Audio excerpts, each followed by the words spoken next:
Hello. Today we're reading a story, Duck and His Friends, which is in the bigger book, Richard Scarry's Best Little Golden Books Ever. Let's learn about Duck and his friends. Now, Jack Rabbit and Duck and Mouse went everywhere together, and they were the best of friends. And not one of the three liked the water. If it only looked like rain, whisk, and Mouse opened his umbrella. One drop of water and zip, out came Jack Rabbit's raincoat and boots. And Duck, who should have liked rain and puddles, and even the big duck pond, liked the water much less than Mouse and Jack Rabbit put together. One bright and sunny day, the three friends went for a picnic out on the meadow. They sat down and ate and sang and laughed and told all the funny stories they knew. After the sun went down and everything was packed away, the three friends started home. They came to Duck's house first. He promptly went to bed and was soon sound asleep. It was a warm night with a full moon, and Jack Rabbit and Mouse were not sleepy. They took the long way home and went all around the pond, talking over the delightful day they had had. "Duck is a fine fellow," said Mouse. "I never did see Duck in the water, though," murmured Jack Rabbit, twitching his nose. "Not that I blame him a bit." Mouse nodded.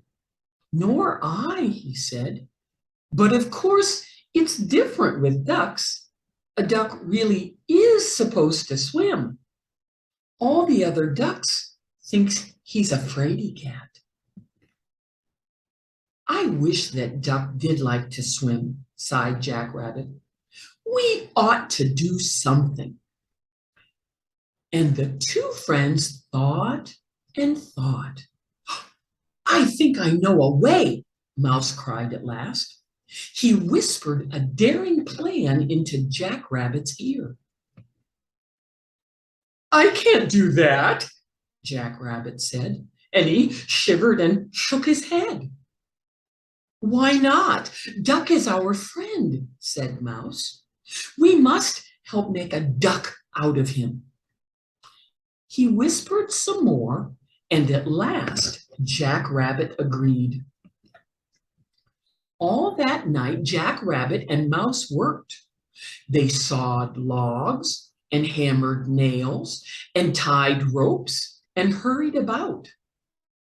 Just as the sun came up, their work was done. Jack Rabbit and Mouse had built a beautiful raft with 3 fine seats and 2 oars for paddling. "Now," cried Jack Rabbit, "come to my house for a quick breakfast." Mouse and Jack Rabbit made themselves pancakes and ate them with honey. And once they had eaten, they felt brave and ready for anything. They hurried arm in arm back to the beach. "And now," squeaked the Mouse, "to get the raft launched." They pushed and they pulled, and before long the raft was floating on the water of the duck pond. Mouse put the oars on the raft, took a deep breath, and hopped aboard. Jack Rabbit leaped gingerly into the air and came down quite safely in the middle of the raft. "Now to wake up Duck," said Jack Rabbit to Mouse as soon as the raft stopped rocking. The two friends each picked up an oar and paddled toward the rushes where Duck lived. It was still early morning. Not a duck was yet awake. "Hello, Duck!" shouted Jack Rabbit as loudly as he could. Duck came waddling out of his house, still in his nightcap. He blinked and could not believe his eyes when he saw his two friends. "What in the world?" he quacked. "It's a raft," squeaked Mouse. "We built it." Then Mouse and Jack Rabbit called, "Come for a sail with us, Duck. It's capital fun." "Well, Duck said, backing away. "Haven't dressed yet. Haven't had breakfast. Haven't made my bed. Dozens of things to do." Mouse called gaily, "Just leave your bed. Leave all your housework. You don't need to dress. Come as you are, and we'll have breakfast out on the island." But Duck kept backing away from the water. "Oh, do come, Duck," shouted Jack Rabbit. Duck backed into a thick growth of reeds.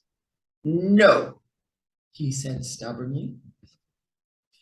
At that, Jack Rabbit was so angry that he dropped his oar and hopped high in the air. He came down on the raft with such a thump that the raft overturned. He and Mouse and the oars were in the water. "Help!" squeaked Mouse. "I can't swim!" And Jack Rabbit squealed, "Nor can I! Oh, help! Help!" Duck didn't like the water any better than before, but there he was, safe on shore, and there were his two best friends struggling in the water. It didn't take Duck long to make up his mind. He dashed into the pond and paddled straight out. He plucked the sputtering Mouse out of the water and set him safely on the raft. Mouse watched, shivering, while Duck helped Jack Rabbit aboard too. Then Mouse squeaked, "The oars, Duck! Save the oars!" Duck paddled off for the oars, and just as he did, all the other ducks came splashing into the pond for their morning swim. They saw Duck swimming along just as if he had been doing it every day of his life. "Look at Duck in the water," they quacked at the top of their lungs. "Look at him, he's swimming." "Why, so I am," cried Duck, as surprised as he could be. Duck swam up and down, and he even ducked under the water just for the fun of it, and came up with a frog in his bill. All the other ducks watched admiringly, and Mouse and Jack Rabbit were so happy that they never even noticed how wet they were. They smiled at each other, very proud of their plan. "Duck is a fine fellow," murmured Mouse. Jack Rabbit agreed heartily. "A fine, brave, fun-loving fellow," he said as Duck swam up to his two good friends. "And what's more, he can swim better than any other duck on the pond." That's the story of Duck and His Friends from Richard Scarry's Best Little Golden Books Ever. I hope you enjoyed this story. It's one of my favorites. And if you would like to have some duck coloring pages, look in the description below for a link to some free pages. Also, there you can learn how you can support my teaching in Southeast Asia and online. Until next time, see you soon.